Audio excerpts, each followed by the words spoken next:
All right, let's talk about PSG. Whether you love them or love to hate them, there's no denying that this season, they're a different beast.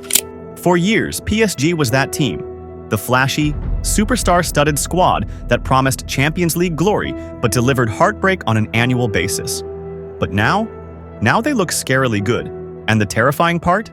They're only going to get better. Since the Qatari takeover, PSG has been defined by three things. Domestic trophies. They've dominated France like Thanos collecting Infinity Stones. Superstar signings. Remember when they had Messi, Neymar, and Mbappé at the same time? Champions League failures. The annual tradition of collapsing in ways that defy logic. But something changed. After years of trying to buy their way to European success, the club finally took a step back and said, you know what? Maybe we should try something different. And so, in 2022, PSG president Nasser Al-Khelaifi announced, "We do not want flashy bling-bling anymore.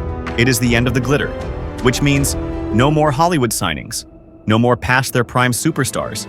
Instead, they're investing in young, hungry talents. And here's the kicker, they're still spending insane amounts of money, just smarter this time.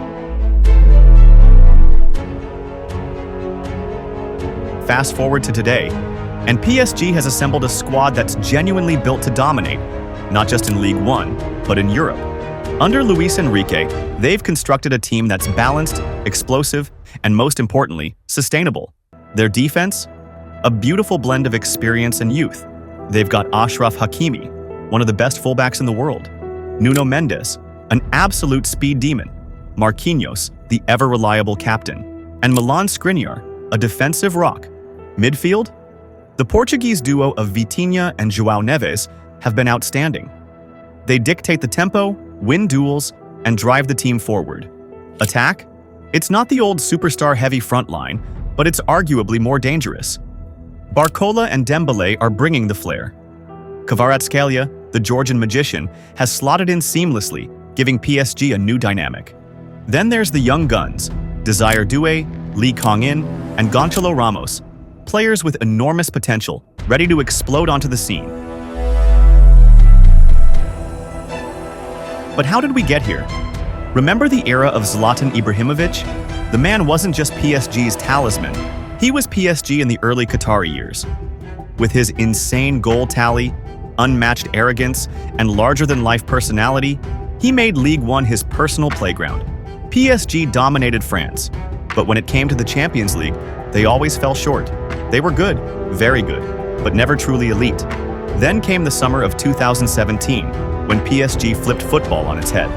Neymar arrived for a world record €222 million. Mbappé followed shortly after for another €180 million. The message was clear, no more almosts. Paris Saint-Germain wanted the Champions League, and they were willing to spend whatever it took to get there. And for a brief moment, it looked like it might work. In the 2019-20 season, PSG made it all the way to the final, only to be shut down by Bayern Munich. That should have been the beginning of a new dominant era. Instead, it turned out to be their peak. What followed was absolute chaos. Injuries and inconsistency plagued Neymar. Mbappé became the face of the team, but even he couldn't prevent some truly embarrassing European exits. Then came Lionel Messi in 2021, completing what looked like the most fearsome attacking trio in football history. But despite all the hype, things never quite clicked. On paper, they were unstoppable. On the pitch, not so much. And then there was the 2022 disaster against Real Madrid, one of the biggest collapses in recent Champions League history. Then, in the summer of 2023, PSG pressed the reset button. Messi left for Inter Miami. Neymar packed his bags for Saudi Arabia. Sergio Ramos, Marco Verratti, and other key veterans followed. The Mbappé saga dragged on, but it was clear PSG was moving in a new direction.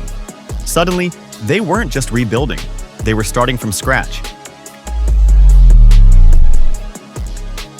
PSG manager Luis Enrique always had faith that his team could thrive without Mbappé, and guess what? So far, he's been absolutely right. Before sending Liverpool home, PSG was riding an insane 22-game unbeaten streak, stretching back to last November. And since their jaw-dropping comeback against Man City in January, they've racked up 10 wins and a single draw, smashing in 41 goals at a ridiculous rate of 3.73 per game. 2 years ago, no PSG player would have ever imagined they'd be on the same pitch as Lionel Messi, Neymar, and Kylian Mbappe. It was the ultimate superstar lineup. But as Vitinha, then just 23, admitted, playing alongside these legends wasn't always a dream come true. See, the superstar trio wasn't exactly in the mood to track back. Defense? Not their thing. So, players like Vitinha were left doing the dirty work while the big names basked in the spotlight. Remember that infamous match against Montpellier? At one point, Mbappe literally turned his back on the play, just because Vitinha didn't pass him the ball. Petty? Absolutely. But it was also the perfect example of PSG's past obsession with superstar egos over teamwork. But now, things have changed, dramatically. With Messi, Neymar, and Mbappe all gone, PSG has fully embraced a youth-driven project rather than just throwing cash at big names. And the result? A team that's more united, more cohesive, and, dare I say, more dangerous. PSG has won their last 5 League One games, opening up a casual 13-point lead at the top of the table, and they still haven't lost domestically this season. And let's talk about their dominance in other competitions. PSG recently obliterated Stade Briochin 7-0 in the Coupe de France quarterfinals, and then casually dismantled Brest 10-0 on aggregate in their Champions League playoff. That's the biggest aggregate win by a team that didn't concede in a knockout tie, and the second biggest overall since Bayern Munich's 12-1 demolition of Sporting in 2008-9. Last season, PSG was already leaning into a youth-focused approach. But let's be real, it was still the Mbappe show. He carried most of the attacking load, and the team played around him.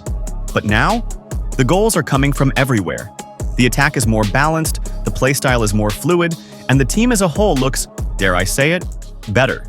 So, the big question: are PSG actually better off without Mbappe? No single player can fully replace his raw talent, but PSG didn't need to. They replaced him with something even more dangerous: a well-oiled, well-balanced, and fully functioning team. They really were starting from scratch, but instead of falling apart, PSG is thriving. Their new transfer strategy has seen them spend over 800 million euros in 3 years. But the key difference? They're buying smart. Only 15% of their signings have been above 25 years old. Instead of aging superstars, they're acquiring young talents who are either already elite or have world-class potential. Take Kvaratskhelia, for example. He was one of the best wingers in Serie A with Napoli, and now he's lighting up Paris. Bradley Barcola, at just 21, has become a key piece of this attack. Ousmane Dembele might still be injury-prone, but when he's fit, he's a game-changer. And let's not forget Gonçalo Ramos, one of the most promising young strikers in Europe. Even their midfield is built for long-term dominance. Vitinha, João Neves, Ugarte, Lee Kang-in. These are not just good players, these are potential world beaters. And with Luis Enrique, a manager who knows how to develop talent, PSG isn't just scary now. They're setting themselves up for years of dominance. So, where does this leave PSG? Are they actually good this season? The answer is a resounding yes. But more importantly, they're built for the long run. They've gone from a team trying to buy instant success to a club with an actual project. They're still winning League One comfortably, but now their eyes are firmly set on the Champions League. And the scary part? This is just the beginning. With the talent they have and the way they're developing, PSG might finally be on the path to true European dominance. So yeah, PSG is really good this season, but give it a year or two, and they might just be unstoppable. What are your thoughts on this? Let us know in the comments below. If you enjoyed this breakdown, make sure to like, subscribe, and as always, stay tuned with Footy, and see you at the next one.